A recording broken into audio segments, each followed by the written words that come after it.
Bienvenue à cette introduction à l'évaluation sensorielle pour préparer le concours suisse des produits du terroir 2021. Qu'est-ce que l'analyse sensorielle? L'analyse sensorielle, c'est l'analyse des perceptions issues des cinq sens afin d'identifier et de décrire ces perceptions. Dans ce cas, l'instrument de mesure est l'être humain. Rappelons les cinq sens qui vont entrer en jeu lors de la dégustation. La vision, l'olfaction, l'audition, le goût et le sens du toucher appelé aussi somesthésie.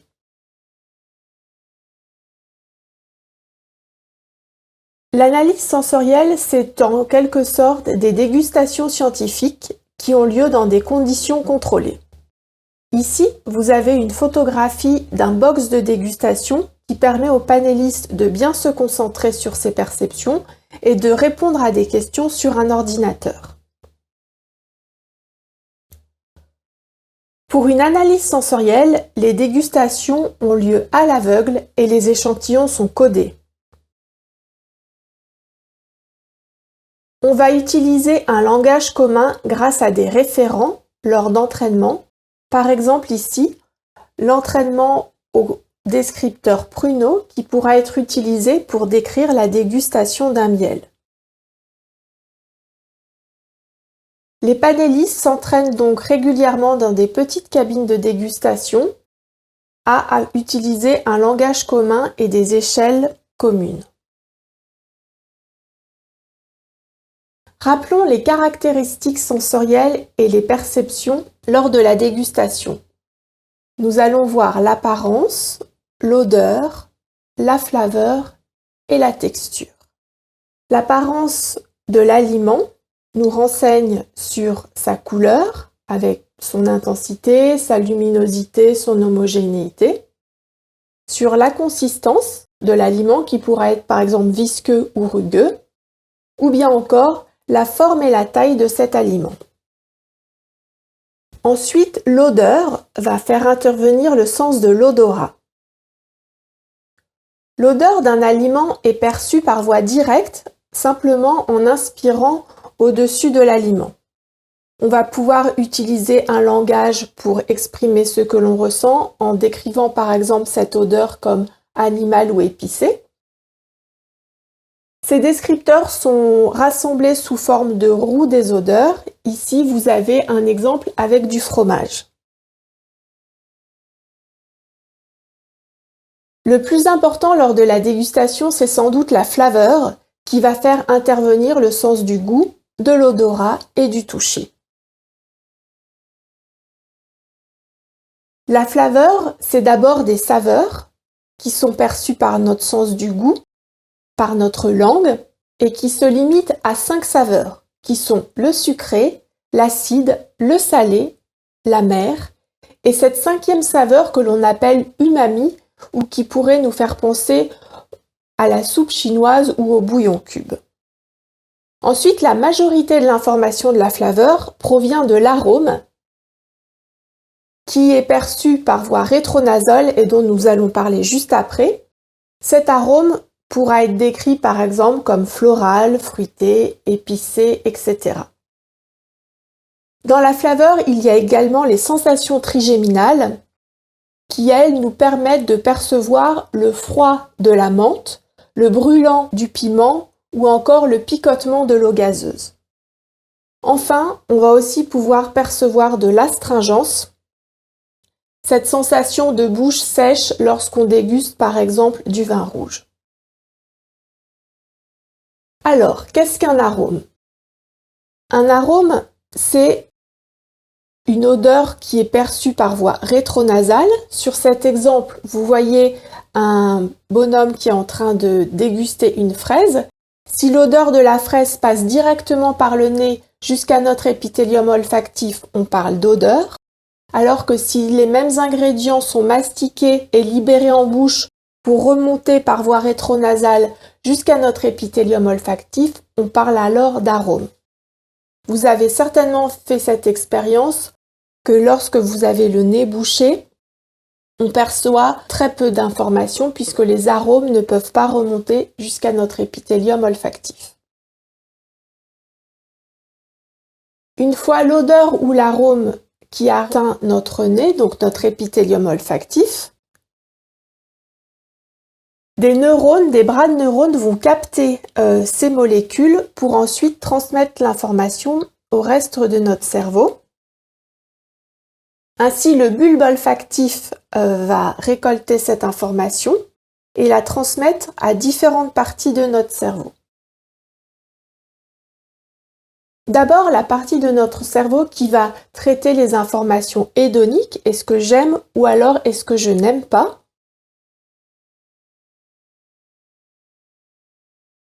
Ensuite, peut-être que cet arôme va me rappeler un souvenir, je vais pouvoir le relier avec la première fois où j'ai dégusté cette variété de fraises en question. Et enfin, je vais peut-être reconnaître exactement de quelle variété de fraises il s'agit. Cette dernière étape est plus difficile et nécessite un entraînement auquel se prêtent les œnologues et les aromaticiens. Voici quelques exemples de descripteurs pour les arômes du miel. Vous retrouvez à gauche une présentation sous forme de tableau, ou sinon à droite une présentation sous forme de ronde des arômes de miel, avec au centre les familles principales, avancé, boisé, chimique, frais, floral fruité ou chaud, et puis sur l'extérieur les sous-familles, par exemple fruits frais ou floral.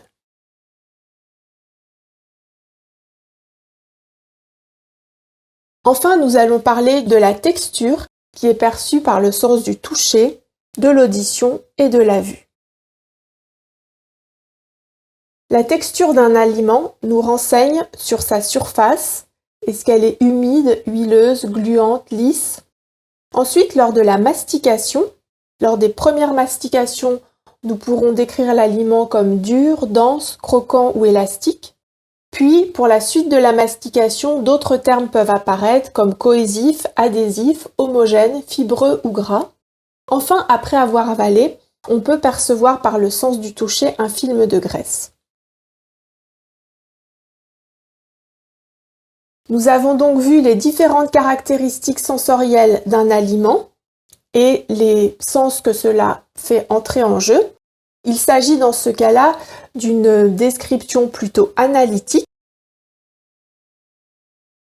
Cette description analytique se reporte à ce que nous appelons l'analyse sensorielle, mais il existe également d'autres types de dégustation que nous appellerons plutôt sciences du consommateur. Et dans ce cas-là, les panélistes sont recrutés pour connaître leur appréciation hédonique de l'aliment. Est-ce que j'aime cet aliment ou est-ce que je n'aime pas cet aliment? Nous allons à présent passer aux techniques de dégustation propres au concours suisse des produits du terroir. Les consignes générales à observer avant la dégustation sont les suivantes. Évitez les parfums, les cosmétiques tels le rouge à lèvres, avant chaque séance de dégustation. Ne fumez pas. Si vous êtes fumeur, fumer au moins 1 heure avant la dégustation est interdit. Ne consommez pas de produits forts tels le café, les bonbons, les chewing-gums, l'alcool ou le dentifrice. Ceci aussi au moins 1 heure avant les séances de dégustation. Mangez léger. Il est préférable d'avoir un peu faim. Vous serez ainsi plus réceptif à la dégustation. Pendant la dégustation, voici les consignes à respecter. Respectez évidemment le silence. Éteignez ou mettez le portable sous silencieux. Dégustez de manière individuelle. Ne dérangez pas, influencez les autres jurés à la table. Évitez les mimiques qui pourraient les guider sur l'appréciation de certains produits. Dégustez les produits dans un ordre aléatoire, sauf les produits chauds. Rincez-vous la bouche aussi souvent que possible avec les produits à disposition. L'eau, le pain, les pommes, éventuellement le thé. Toujours pendant la dégustation, n'hésitez pas à faire des pauses entre les produits dégustés. Soyez garant de votre temps. Nous comptons environ 5 à 7 minutes par produit. C'est en général le temps nécessaire pour déguster un produit. En cas de répulsion, signalez-le au comité d'organisation du concours. Après la dégustation, n'hésitez pas à partager votre expérience avec le comité d'organisation. Donnez, cas échéant, des pistes d'amélioration et surtout ne divulguez pas les résultats ou commentaires aux producteurs ou à des tiers. Les dégustations sont absolument et strictement confidentielles. L'appréciation des produits lors du concours. Pour votre information, les produits sont regroupés en lots aussi uniformes que possible. Un lot contient maximum 8 produits et les dégustateurs en général peuvent déguster jusqu'à 4 lots par jour. Cela dépend évidemment de la dégustation et du type de produit à déguster. Les jurés par table sont en général au nombre de 3 à 4. Un expert est représenté, c'est une personne qui a une connaissance technologique du produit, qui connaît le produit idéal. Un producteur, il a une connaissance accrue de la fabrication du type de produit qu'il déguste. Il est apte à savoir s'il y a un problème de fabrication potentiel dans ce produit. Et un consommateur, c'est quelqu'un comme vous, comme moi, qui raisonne en se disant « j'apprécie ou je n'apprécie pas ce produit » et évidemment, il peut être aguerri. Lors de la dégustation des produits, n'oubliez pas qu'un être humain, un producteur, se trouve derrière chaque produit. Ainsi, si le produit n'est pas à votre goût, essayez de générer des commentaires constructifs. Si le produit, par contre, est tout à fait à votre goût, valorisez le producteur. N'hésitez pas à lui donner de bons feedbacks. Lors de la dégustation, vous aurez accès à des schémas d'évaluation. En général, un schéma d'évaluation par catégorie de produits.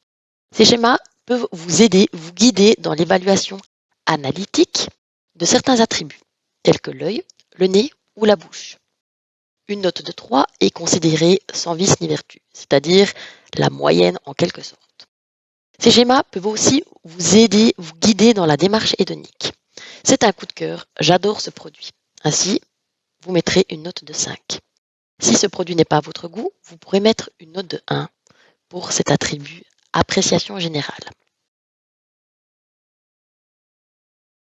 Une fois les produits reçus à table, vous allez évidemment les évaluer. Pour chaque attribut, vous allez donner une note avec un nombre de points. Vous allez donner aussi, cas échéant, un commentaire. Dans le cas où la note d'un attribut est inférieure ou égale à 2, le commentaire est obligatoire. Ceci a vraiment un objectif de construction, d'amélioration envers le producteur. Le commentaire synthèse est dans tous les cas obligatoire. Ainsi, si un produit n'a pas une bonne note finale, un commentaire de synthèse pourra aider de manière générale le producteur. Si le produit a une excellente note finale, le commentaire de synthèse pourra valoriser son beau travail.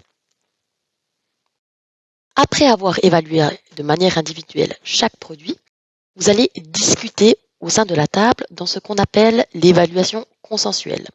C'est-à-dire que vous allez mettre en commun les notes pour chaque attribut, pour chaque produit, ainsi que les commentaires. Dans une évaluation consensuelle, l'opinion de chacun compte. N'hésitez pas à faire valoir votre voix et discuter de manière collégiale au sein de la table de chaque attribut, de chaque produit.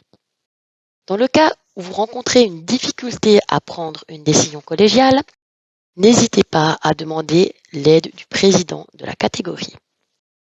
Au même titre que pour le commentaire individuel, une note inférieure ou égale à 2 requiert un commentaire obligatoire. Le commentaire de synthèse est lui-même obligatoire dans ce cas. Notez les commentaires constructifs pour les producteurs directement dans le système ECMT. Le secrétaire de table se chargera de cette tâche. Pour votre information, l'attribution des médailles est la suivante. Si un produit obtient un total de 19 à 20 points, il reçoit une médaille d'or. S'il obtient un total de 18 points, c'est une médaille d'argent. Et dans le cas d'un total de 17 points, c'est une médaille de bronze. En dessous, le produit ne reçoit malheureusement pas de médaille. Le taux de médaille maximum est de 33%. C'est-à-dire dans un lot de 6 produits, vous avez droit à octroyer 2 médailles pour la totalité de ce lot. Si vous n'arrivez pas à prendre de décision, n'hésitez pas à contacter le président du jury. Dans le cas où vous avez un coup de cœur pour un nombre supérieur de produits, n'hésitez pas à en faire part et le président pourra vous donner une dérogation pour attribuer une médaille supplémentaire. Avec 20 points, le produit est nominé pour le prix d'excellence. Nous allons désormais passer à la partie mise en situation. Cette partie est simplement une simulation des dégustations. Pour ce faire, nous avons sélectionné un échantillon de la catégorie des produits carnés et demandé le soutien de M. Jacques Neuenschwander, président de cette même catégorie. Lorsque vous recevez un lot sur la table, le lot est généralement, comme dit tout à l'heure, uniforme. Vous avez dans ce cas-là des saucisses sèches à base de bœuf et de porc. 4 saucisses se trouvent dans ce lot. Les saucisses sont mises à disposition avec le numéro de chaque produit. Donc l'objectif est véritablement que chaque produit soit anonymisé.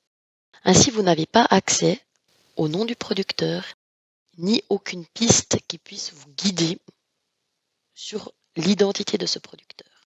Ceci dans un but d'évaluation totalement objective. À la réception des produits, la première chose que vous allez faire est de regarder le produit. Vous allez évaluer l'attribut visuel, aspect du produit. Vous allez ensuite sentir le produit. Comment caractérisez-vous son odeur? Vous allez ensuite préparer le produit, le parer pour la dégustation. N'hésitez pas à faire préparer le produit par le producteur ou le spécialiste présent sur la table. En général, tout est lié. L'aspect va être aussi impacté par la préparation du produit. Vous allez ensuite goûter ce produit, c'est-à-dire évaluer ses composants organoleptiques du point de vue des arômes, de la texture en bouche et au sens large du goût. Suite à la dégustation individuelle de chaque produit, vous allez pouvoir remplir la fiche d'évaluation individuelle, c'est-à-dire la fiche blanche. Si vous avez besoin d'un support, que vous n'êtes pas certain avec l'évaluation ou l'attribution d'une note, n'hésitez pas à utiliser les schémas d'évaluation prévus à cet effet. Après l'évaluation individuelle de tous les produits du lot, donc c'est-à-dire à la fin de la dégustation par tous les participants d'une table à la dégustation d'un lot, vous allez pouvoir remplir la feuille consensuelle d'évaluation. Pour ce faire, et comme expliqué tout à l'heure, vous allez discuter chaque attribut de chaque produit au sein de la table. À la fin de l'évaluation consensuelle de chacun des produits du lot, vous allez remplir la feuille de lot jaune. C'est un résumé simplement des notes obtenues par chacun des produits du lot sur la table. Le secrétaire de table va signer la fiche de lot. Cette fiche de lot vous renseignera aussi sur le nombre maximal octroyable de médailles par lot. Voici la fiche de lot finalisée, c'est-à-dire avec la note de chaque produit présent dans le lot. Le secrétaire de table a signé en bas à droite la validité de la fiche de lot et comme vous pouvez le constater, le taux de médaille en bas à gauche autorisé pour un lot de 4 produits est de 1. En cas de coup de cœur, comme dit tout à l'heure, une médaille supplémentaire peut être octroyée avec accord du président du jury. Une fois le lot totalement dégusté, la fiche de lot remplie et les commentaires générés dans le système informatique, le président va venir apposer la fiche bleue que vous voyez sur la droite. Cette fiche peut être apposée une fois que toutes les exigences ont été remplies. Le personnel de service sait ainsi que le lot a été vérifié et peut débarrasser le lot de la table avant d'amener le lot suivant. Nous vous remercions pour votre intérêt au concours suisse des produits du terroir et nous réjouissons de vous retrouver en marge des dégustations. Merci pour votre attention et à bientôt.